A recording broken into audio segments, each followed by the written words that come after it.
Okay, so I'm gonna just go over this 3-hour win that I had and a break-even trade that would have resulted in a win, but I closed too early because I was a little scared. But yeah, so overall bullish, right? We broke this overall trend, went down, retraced into the 50. Could have had a limit there because the lower limit aligns with an FEG, and was this FEG. So you could have just taken a pretty nice limit or no problem right there. But just test it out for yourself. You will see that works pretty well. By the way, Model 2 sniper entry. But yeah, so after we broke this trend, so this is this trend right there, right? So after we broke this trend, this counts as a new trend, even though it's not that nice, but we're ranging. That's all we need. And I will show you guys how you still can use this trend, even though it's not the nicest. Um, or at least the trend channel is not the nicest, especially for lower limit. So the upper limit here, as you can see, is not very accurate. Neither is the lower limit. So we probably would have drawn it like from here maybe to maybe here, right? But anyway, so if price sweeps the lower limit or goes down like this and goes back up, this shows me that even though if we break this trend and we go back up, this still counts as a respected lower limit. Um, and let's say if it never disrespected the lower limit at all, and if it breaks it like this and it comes back up, this counts as a break in my experience. Obviously, you have to take it with a grain of salt. Like if you only sweeps it right on the 1 minute time frame, then this probably isn't that deep, but you get what I'm saying. So I wasn't worried about this lower limit at all. I know we're going to be bearish for the next time because also we did not hit the 45, and this is a pretty strong level. If you're not sure about the bias, it will probably at least go to the 45.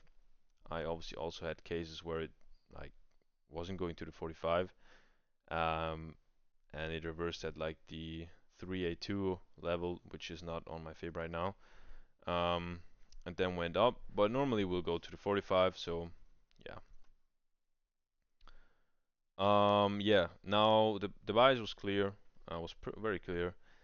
Let's go to the entry and yeah, we kind of have always have to see where we are in price. You can't just sell at a random level limit when at random level when we retrace a little bit, right? We kind of have to know where we are in price.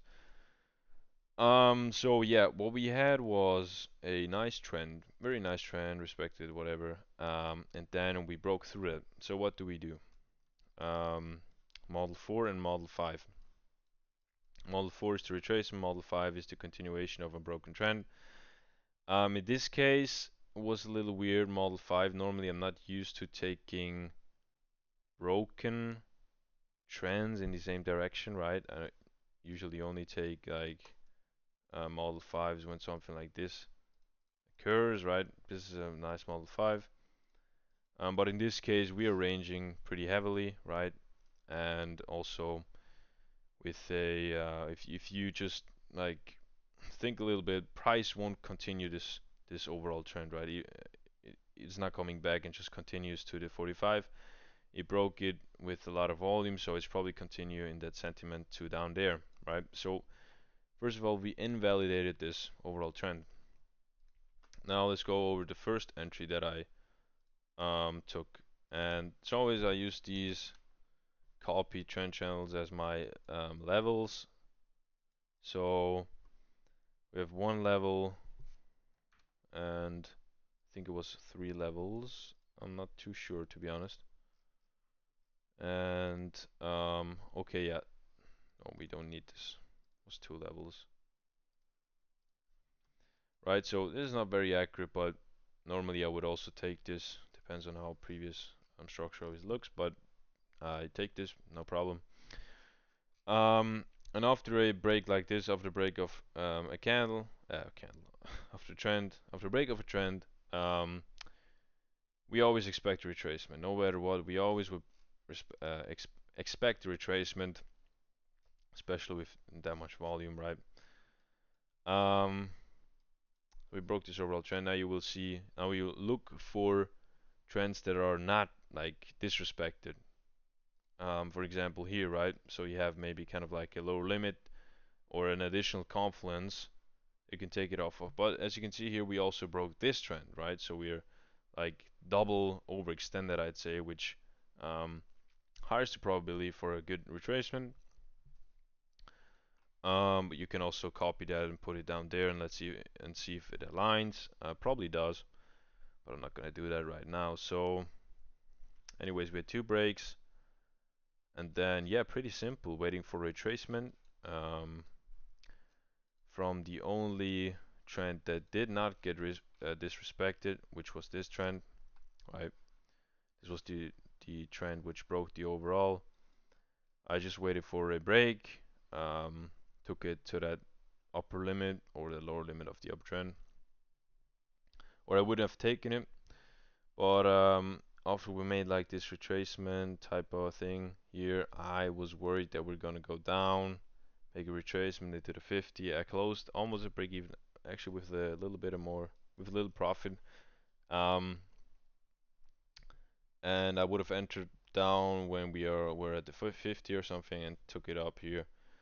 Was at 1.4 R, so I thought, maybe we can get it up to like 2.5 with the probably same probability to um, hit our TP. But yeah, I just closed it, but overall I'm kind of I'm happy, right? I mean, if it had stopped me out, I would have been pretty mad at myself because I would have told myself, why didn't you take it out? I mean, it was clear that we're gonna retrace and maybe it could be swept out, whatever. So was a good idea, and yeah, let's go to overall trend, right? A trend. I always mix up trend and trade, but yeah. So yeah, as I said, I thought that we're gonna continue with this sentiment overall, with this wall with a lot of volume. Um, so as I said, this trend was invalidated. This trend was invalidated. We already had that retrace. So now we have like no trends to trade off of, right? So we just make a new one.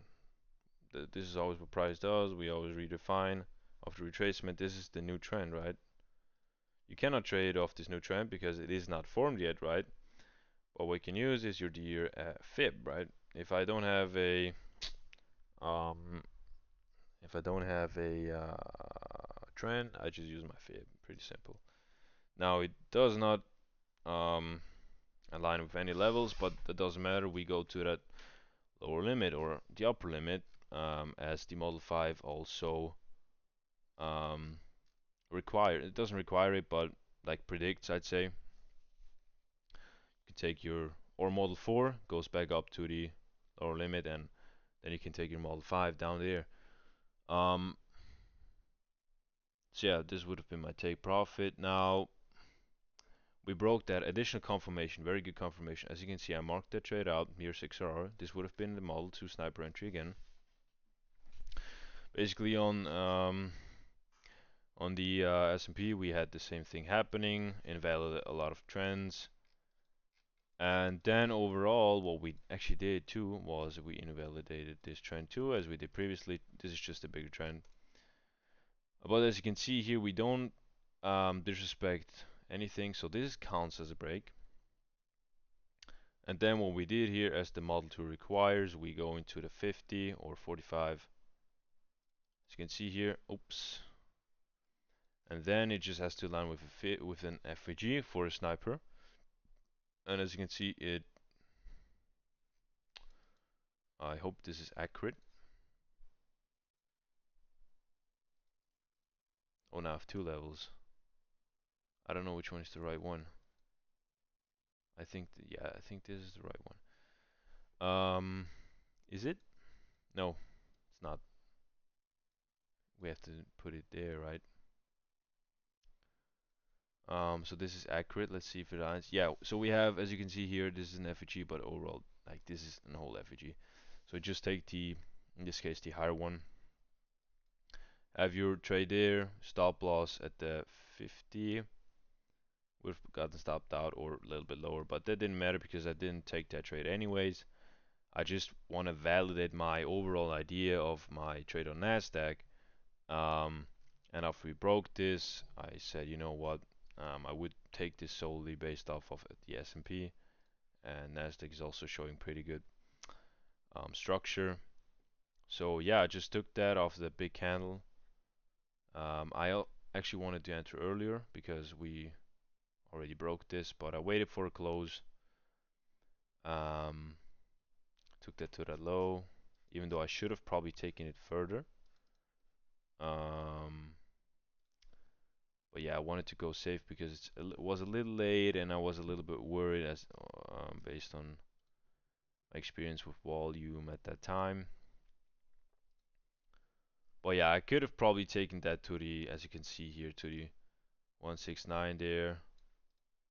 Um, yeah, as you can see now it reacts to that, so could have been a pretty nice option. This could have been even a 4-hour trade. But already 11 minutes into that video again. Um, I mean, this should only be a video for myself to watch, so I can really go into the detail when I'm reviewing my trades. I'm not sure if I want to watch 11 minutes again, to be honest. Um, but yeah, that was it. The overall trade, or yeah, trade. In this case, it was trade, not trend. But yeah, I'm expecting for price to go to that 50%. You might see another trade option um, from here, reacting to that upper limit, but done for a day because yeah, at this time I usually don't trade anymore. But yeah, peace.